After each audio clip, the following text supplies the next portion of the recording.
Hello friends, स्वागत है आपके अपने यूट्यूब चैनल दी को स्टॉक विज में। तो आज हम बात करेंगे एक बहुत ही अच्छा ग्रोथ स्टोरी का स्टॉक जो है डोडला डेयरी। ठीक है, अगेन ये सिर्फ लर्निंग पर्पस के लिए हम डिस्कस करेंगे।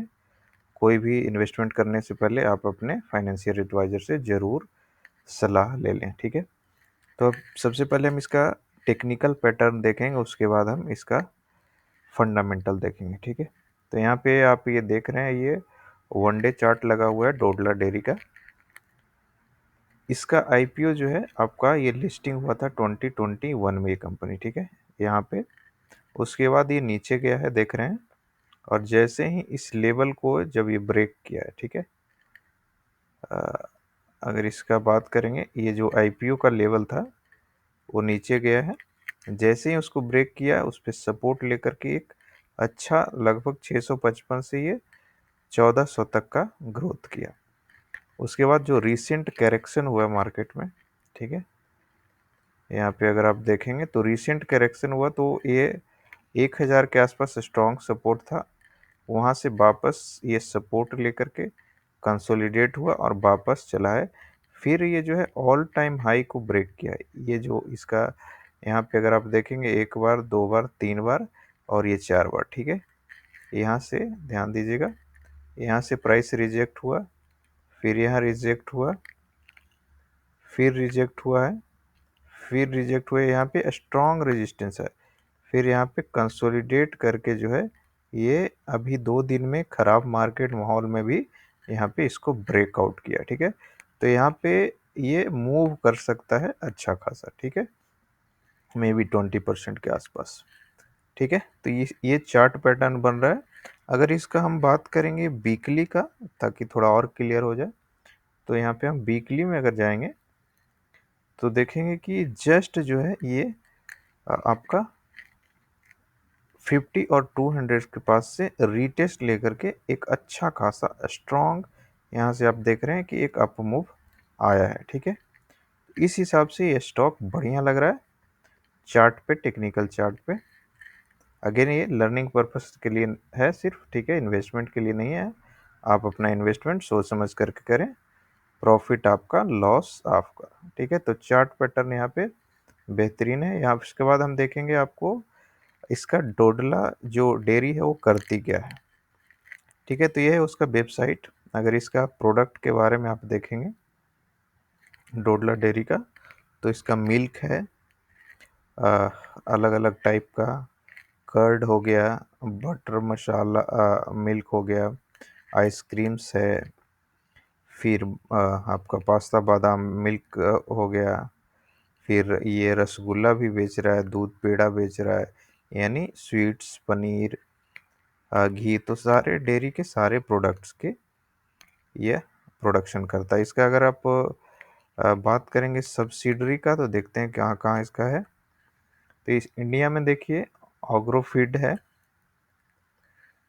ओवरसीज सिंगापुर में ये कंपनी प्रेजेंट है, युगांडा में है, केनिया में है। ठीक है, ये सभी के सभी जगह इसका प्रेजेंस है। तो अच्छा खासा इसका प्रोडक्ट्स है, डिस्ट्रीब्यूशन है। अब इसका हम देखते हैं फंडामेंटल। तो ये डोडला डेयरी हम निकाल लिए आपका screener.in पे। अगर इसका मार्केट कैप देखेंगे तो ये लगभग 8,500 करोड़ की कंपनी है। करेंट ऑल टाइम हाई लगाया है इसे, तो ये उसके आसपास है। बुक वैल्यू देखेंगे 233 हो जाएगा। स्टॉक पी 32 के आसपास ही है। स्मॉल कैप ग्रोथ स्टॉक का पी अगर 50 से नीचे है तो ठीक ठाक माना जाता है। आरओसी काफ़ी बढ़िया 27%, आरओई भी 20% है। पिछले एक साल में कंपनी 240 करोड़ कमाया, ध्यान दीजिएगा, अच्छा प्रॉफिट है। डेट टू इक्विटी लगभग डेट फ्री। Sales growth 19%। आपका क्वार्टर का सेल्स ग्रोथ देखेंगे तो 15% है, प्लेज परसेंट जीरो है। ठीक है, डिविडेंड भी ये कंपनी 0.35% दे रही है। तो इसका अच्छा खासा आप बोल सकते हैं कि एक फंडामेंटल है। अब हम देखते हैं इसका प्रोज में, अगर देखेंगे स्क्रीनर में, तो कोई भी कॉन्स नहीं है। पिछले 5 साल से 39.5% से ये ग्रोथ हो रही है और ऑलमोस्ट डेट फ्री कंपनी है। ठीक है, अब हम इसका देखेंगे क्वार्टरली सेल्स का रिजल्ट। जहाँ से पता चलेगा हमें कि क्या विज़न है, क्या ग्रोथ है कंपनी का। ठीक है, तो अगर देखिएगा 2022 में जो है इसका सेल्स जो है वो था 590 करोड़ और अभी बढ़ करके हो गया है 910 करोड़। ये हाईएस्ट 9980 ऑलमोस्ट डबल हो गया है ये 2 साल में। ठीक है, सेल्स ग्रोथ अगर चेक कीजिएगा इसका तो हमेशा ग्रोथ हो रहा है। इस क्वार्टर में भी 15% से है, पिछला क्वार्टर 20% था, उसके पहले 29% का था, तो अच्छा खासा इसका ग्रोथ दिख रहा है। अगर इसका प्रॉफिट अगर आप देखेंगे तो नेट प्रॉफिट 40 करोड़ से बढ़ करके 68 करोड़ तक हो गया है। ईपीएस भी देखिए तो 6.8 से लगातार ये इंक्रीज हो रहा है और अभी 11.27 तक गया है, तो ये भी काफ़ी पॉजिटिव यहाँ पर है।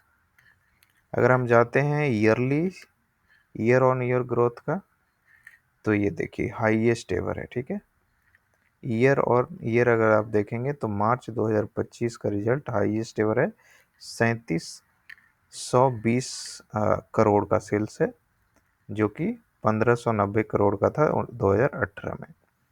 प्रॉफिट की बात करेंगे तो ये भी हाईएस्ट है, एवर है 356 करोड़। और देखते हैं इसका इम्पोर्टेंट पॉइंट, बैलेंस शीट देखिए, ये भी इम्पोर्टेंट है। बैलेंस शीट में मेनली हमको देखना होता है रिजर्व, तो रिजर्व जो है इसका लगातार बढ़ रहा है। डेट कर्ज की बात करेंगे तो ये 167 करोड़ से इसका जो कर्जा है बोरोइंग लगातार रिड्यूस होकर के 42 करोड़ के आसपास है। वहीं अगर इसका फिक्स्ड एसेट देखेंगे तो 750 करोड़ और 12 करोड़ जो है वो आपका स्टिल इन प्रोग्रेस है, वर्क इन प्रोग्रेस। तो ये ग्रोथ के लिए अपना प्लांट वगैरह भी इंक्रीज कर रहा है। सबसे इम्पोर्टेंट पार्ट अब देखेंगे शेयर होल्डिंग। ठीक है, तो अगर शेयर होल्डिंग देखेंगे तो यह जो है 60% के आसपास प्रोमोटर के पास है। एफआईआई ने 2022 से लगातार इसको खरीदा है, 4% से बढ़ के ये हो गया है 10.41%। डीआईआई की बात करेंगे तो भी 16.86% से अभी 19.14% है और इस क्वार्टर में बढ़ाया है। पब्लिक लगातार सेल कर रहा है, तो एफआईआई डीआईआई का होल्डिंग लगभग 30% है, जो कि काफ़ी अच्छा माना जाता है। अब हम अगर देखेंगे कि डीआईआई में कौन होल्ड किए हुए है, तो एसबीआई का लॉन्ग टर्म एडवांटेज फंड जो कि आपका 7.91% स्टेक होल्ड कर रहा है। डीएसपी का स्मॉल कैप ये लगातार बढ़ा रहा है, इस क्वार्टर में भी बढ़ाया 6.16%। एचडीएफसी स्मॉल कैप ये भी बढ़ाया है 1.53%। तो ये सभी म्यूचुअल फंड इसमें निवेश किए हुए हैं, तो इस लिहाज से एक अच्छा खासा ग्रोथ वाला स्टॉक दिख रहा है। ठीक है, आपको ये वीडियो कैसा लगा और आपका व्यू क्या है इस स्टॉक पे, आप कमेंट करके बताइएगा। चैनल पर नए हैं तो सब्सक्राइब कर लीजिएगा इस तरह के और रिसर्च जानने के लिए और सीखने के लिए, और वीडियो को ज़्यादा से ज़्यादा शेयर कीजिएगा। Thank you.